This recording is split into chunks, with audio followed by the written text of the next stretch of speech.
The apartment that wasn't there. I never believed in horror stories. I used to hear them and laugh. I always said, they're just imagination, a trick of the mind. But 3 years ago, something happened to me. Something that shattered my logic. Something I can never forget. I moved into an old apartment on the edge of the city. The rent was impossibly cheap and the building was quiet. Too quiet. It felt like the perfect place to be alone. The only person I ever saw was an old man at the far end of the hallway. He never spoke. He barely even moved. He just stood there, staring at the wall. I assumed he was just a lonely soul, lost in his own mind. I didn't think twice about it. The first week was normal. No sounds, no shadows, nothing.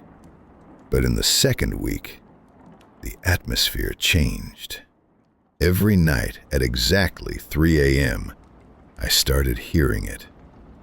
Footsteps in the hallway, slow, heavy, dragging, like someone was pulling a heavy weight behind them.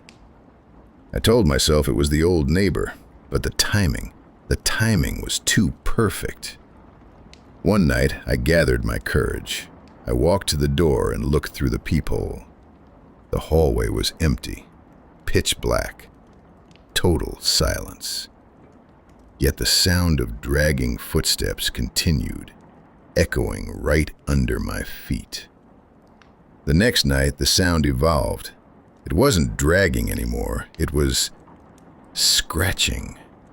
A long, slow sound of nails sliding across my wooden door. I froze. I didn't move. I didn't even breathe.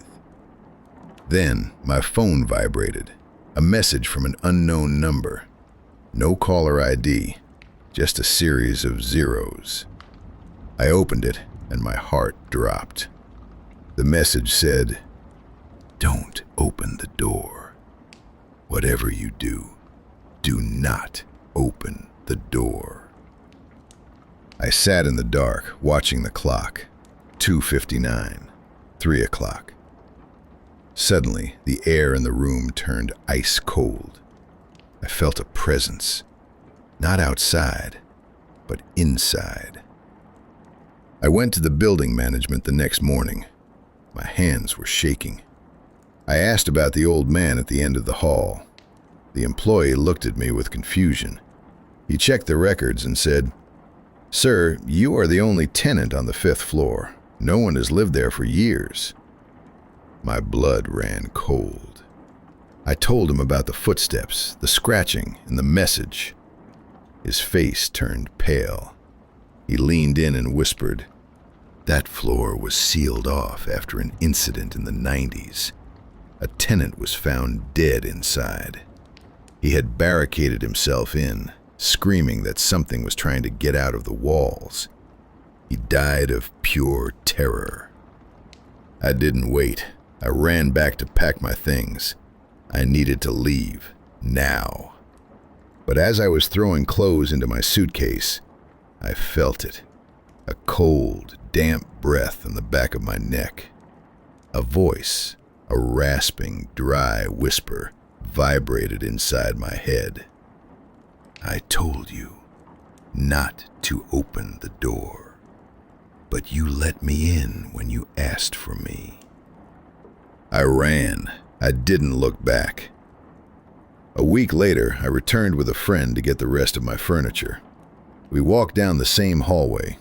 We found the spot, but the door was gone. Room 402 didn't exist. Where my home had been, there was only a solid, ancient brick wall covered in dust and cobwebs. I live in a different city now, but every night when the clock hits 3 a.m., I hear it. A faint scratching coming from inside my wardrobe, and a whisper that says, "Thank you for opening the door."